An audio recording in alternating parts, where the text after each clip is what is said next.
सभापति महोदय, मैं ये कहना चाहता हूँ, ये सिर्फ 3 कानून यही नहीं है, भविष्य के कानून और बता रहा हूँ। नया बिजली का कानून लेकर के आएगा केंद्र। सारे हिंदुस्तान की पावर अदानी को सौंपने का मन बना रखा है। अंबानी को, अदानी को देश लुटाना चाहते हैं, ये देश की संपदा को लुटाना चाहते हैं। ये झूठ बोल रहे हैं। एयरपोर्ट उनको दे दिए, रेल उनको दे दी, तेल उनको दे दिया। ये झूठ बोल रहे हैं। चलो, जंगल जमीन देना चाहते हैं। वो एयरपोर्ट खरीद रहे थे, वो रेल खरीद रहे थे, वो जमीन पर कब्जा करने के लिए ये कानून केंद्र की सरकार से बनवाने में कामयाब हुए।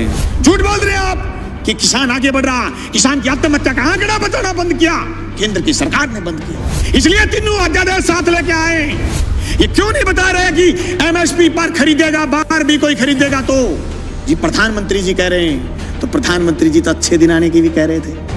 प्रधानमंत्री जी तो काला धन वापिस आने की भी कह रहे थे।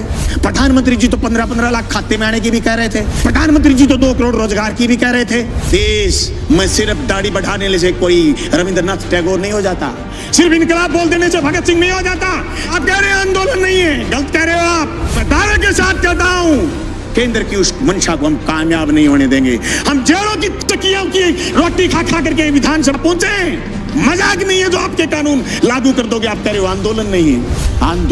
आंदोलन की बात कर रहे हो। रड़क पार देंगे, रड़क, पर तुम्हारे काले कानून किसी भी रूप में लागू नहीं होने देंगे। जमीन उसकी होगी तो जमीन जोतेगा। जमीन अदानी और अंबानी की नहीं होगी। सड़क पर करेंगे, लड़ेंगे, सीने में गोली खाएंगे, पर जमीन नहीं जाने देंगे। ये मजाक नहीं है कि आप ये कह दो किसी आदमी से कि तेरी जमीन मैं ठेके पर ले आऊंगा। जमीन ठेके पर ले ली और फिर उसको ये कह दो जैसे पेप्सिको ने पंजाब में कहा था कि आलू बोलिए 1 साल खूब खरीदे, दूसरी बार फिर किसानों ने आलू बोए, कॉन्ट्रैक्ट कर लिया, आलू ज्यादा पैदा हो गए। पेप्सिको खरीदना नहीं चाहती थी, एक कड़ा ले आए, कड़ा, और इस कड़े के अंदर से जो आलू गुजरेगा हम तो सिर्फ वही खरीदेंगे। आलू सड़क पर गया, टमाटर सड़क पर गया है। आवश्यक सेवा वस्तु अधिनियम खत्म करने का परिणाम ये आएगा कि 200 रुपए किलो आलू चला जाएगा, प्याज चला जाएगा, टमाटर चला जाएगा, महंगाई आसमान छू जाएगी, इनके हाथ कट जाएंगे। जो कानून आपने मंडी तोड़ने का लेकर के आए हो, मंडी टूट जाएगी, खरीदार नहीं बचेगा, दर दर की ठोकर खाएंगे। किसान के पास जब खरीदार नहीं होगा, जिन्स कोई खरीदेगा नहीं, वो खेती से मोह भंग हो जाएगा। जमीन छुटाना चाहते हैं, लक्ष्य जमीन छीनना है।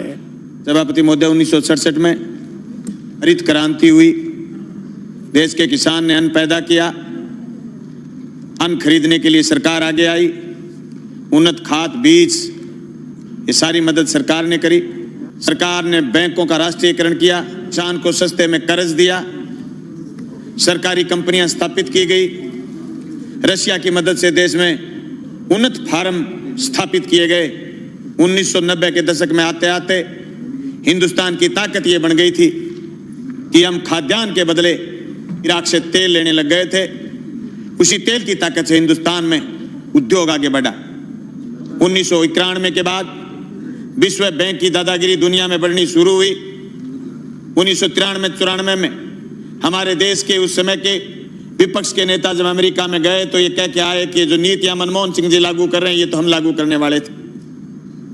ये तीनों अध्यादेश जो केंद्र लेकर के आया है, जो कोरोना के संकट में लेकर के आया है, जो रात के अंधेरे में लेकर के आया है, जो बहुत प्रचार करने की जरूरत थी, उस प्रचार की बजाय दबे पांव लेकर के आया है। जो एफडीआई से बाजार काबू में नहीं कर पाई केंद्र की सरकार, पूंजीपति काबू में नहीं कर पाया, ये आवश्यक सेवा वस्तु अधिनियम तोड़ करके बाजार पर काबू करना चाहते हैं। कि मंडी से बाहर जो ग्राहक बता रहे हैं, किसी ने नाम नहीं लिया सुबह से कि ग्राहक मंडी के बाहर कितने किलोमीटर दूर खड़ा होगा, ग्राहक कौन से गांव में खड़ा होगा, ग्राहक किसान की फसल खरीदने के लिए किसान के खेत जाएगा या उसकी डोर जाएगा या फिर गंगा जी के घाट पर जाके खड़ा हो जाएगा और यह कहेगा कि मैं तेरी जींस 1000 रुपए क्विंटल में खरीदूंगा, देनी है तो दे, नहीं गंगा जी में डाल दे।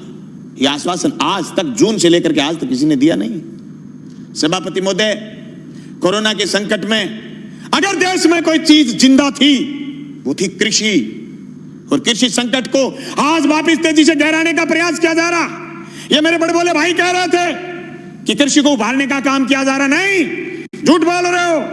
2015 में आपने सीएडी खत्म की, सिंचित क्षेत्र विकास विभाग खत्म किया केंद्र ने। झूठ बोल रहे हो आपकी कृषि को उभारने का काम कर रहे हो। आपने बोनस जो राज्य की सरकारें देती थी खत्म आपने किया। झूठ बोल रहे हो आप कि किसान आगे बढ़ रहा, किसान की आत्महत्या का आंकड़ा बताना बंद किया, केंद्र की सरकार ने बंद किया। सभापति महोदय, खेती खेती नहीं, ये जमीन भी बेचना चाहते हैं बड़े पूंजीपति के हवाले, इसलिए तीनों अध्यादेश साथ लेके आए। एक दूसरे से जुड़े हुए ये चीज, इनको अलग नहीं किया जा सकता। ये क्यों नहीं बता रहे कि एमएसपी पर खरीदेगा, बाहर भी कोई खरीदेगा तो जी प्रधानमंत्री जी कह रहे हैं, तो प्रधानमंत्री जी तो अच्छे दिन आने की भी कह रहे थे, प्रधानमंत्री जी तो काला दिन वापिस आने की भी कह रहे थे, प्रधानमंत्री जी तो 15-15 लाख खाते में आने की भी कह रहे थे, प्रधानमंत्री जी तो 2 करोड़ रोजगार की भी कह रहे थे, पर हुआ तो नहीं। कैसे मान लें? कागज से मानेंगे, कलम से मानेंगे, लिखित में मानेंगे, और आप कह रहे हैं आंदोलन नहीं है। गलत कह रहे हो आप। पीपली का किसान पूरे देश में छाप छोड़ के गया। अरे हरसिमरत कौर इसलिए इस्तीफा देकर चली गई कि आपकी जमीन, उनकी पंजाब में जमीन, राजनीतिक जमीन खिसकनी शुरू हो गई थी।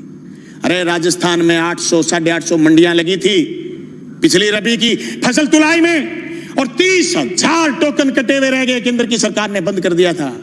सभापति महोदय, इन कानूनों से न सिर्फ बड़े पूंजीपति बल्कि नए सरमाएदार पैदा हो रहे हैं। वो सरमाएदार जो अभी तक सिर्फ ऊर्जा में थे, सिर्फ पावर में थे, सिर्फ दूसरे संसाधनों में थे, वो एयरपोर्ट खरीद रहे थे, वो रेल खरीद रहे थे, वो जमीन पर कब्जा करने के लिए ये कानून केंद्र की सरकार से बनवाने में कामयाब हुए हैं। सभापति महोदय, देश में सिर्फ दाढ़ी बढ़ाने से कोई रविंद्रनाथ टैगोर नहीं हो जाता, सिर्फ इनकलाब बोल देने से भगत सिंह नहीं हो जाता, सिर्फ सत्य की और अहिंसा की बात करने से गांधी नहीं हो जाता। गांधी और टैगोर और भगत सिंह बनने के लिए जो त्याग और बलिदान की जरूरत है, उसकी कमी है आज। उस कमी को हमें स्वीकार करना पड़ेगा। देश के किसान को आगे ले जाने के लिए जो सिर्फ कानून, 3 संशोधन कानून लेके आए, न सिर्फ हम ये कहना चाहते हैं कि कानून ठीक लेके आए हो, लेकिन इस कानून में भी एक चीज हम और चाहते हैं। आप भी ये लाइन लिखते कि एमएसपी से नीचा मंडी में भी खरीद नहीं करी जाएगी।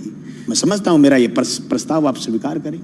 मैं दावे के साथ कहता हूं, केंद्र की उस मंशा को हम कामयाब नहीं होने देंगे। हम जेलों की चक्कियों की रोटी खा खा करके विधानसभा पहुंचे। मजाक नहीं है जो आपके कानून लागू कर दोगे। आप कह रहे हो आंदोलन नहीं है, आंदोलन की बात कर रहे हो, रड़क पार देंगे रड़क, पर तुम्हारे काले कानून किसी भी रूप में लागू नहीं होने देंगे। जमीन उसकी होगी जो जमीन जोतेगा, जमीन उसी की रहेगी जो जमीन जोतेगा। जमीन अदानी और अंबानी की नहीं होगी, मंडी उसी की होगी जो मंडी में काम कर रहा है। मंडी से बाहर दूसरी मंडी का जो सपना आप दिखा रहे हो, ये सबज बाग हम आपका कामयाब नहीं होने देंगे। सभापति महोदय, मैं उस नहरी क्षेत्र का किसान हूं जहां आज से 20 साल पहले सीएडी ने खाड़े बनाए थे। जब मैं मंत्री जी से मिला, सिंचाई मंत्री से, कि हमारे खाड़ों की मरम्मत करो, बोले केंद्र ने सीएडी बंद कर दी, हमारे लिए ये मौत का फरमान है। ये तीनों कानून भी मौत के फरमान है। सभापति महोदय, मैं ये कहना चाहता हूं, ये सिर्फ 3 कानून यही नहीं है, भविष्य के कानून और बता रहा हूं। नया बिजली का कानून लेकर के आएगा केंद्र। सारे हिंदुस्तान की पावर अदानी को सौंपने का मन बना रखा है। अंबानी को, अदानी को देश लुटाना चाहते हैं। एनजीटी पर स्पेशल कानून लेकर के आ रहे हैं। पर्यावरण पर कानून लेकर के आ रहे हैं। पर्यावरण के नाम पर जो आसाम से कोयला नहीं खोद पाए थे, उसके खिलाफ ये कानून लेकर के आ रहे हैं। ये देश की संपदा को लुटाना चाहते हैं या झूठ बोल रहे हैं। एयरपोर्ट उनको दे दिए, रेल उनको दे दी, तेल उनको दे दिया, ये झूठ बोल रही है। चलो जंगल जमीन देना चाहते हैं। हम इसकी मुखालफत करते हैं। न सिर्फ मुखालफत राजस्थान की विधानसभा में करते हैं, सड़क पर करेंगे, लड़ेंगे, सीने में गोली खाएंगे, पर जमीन नहीं जाने देंगे। इनकलाब जिंदाबाद।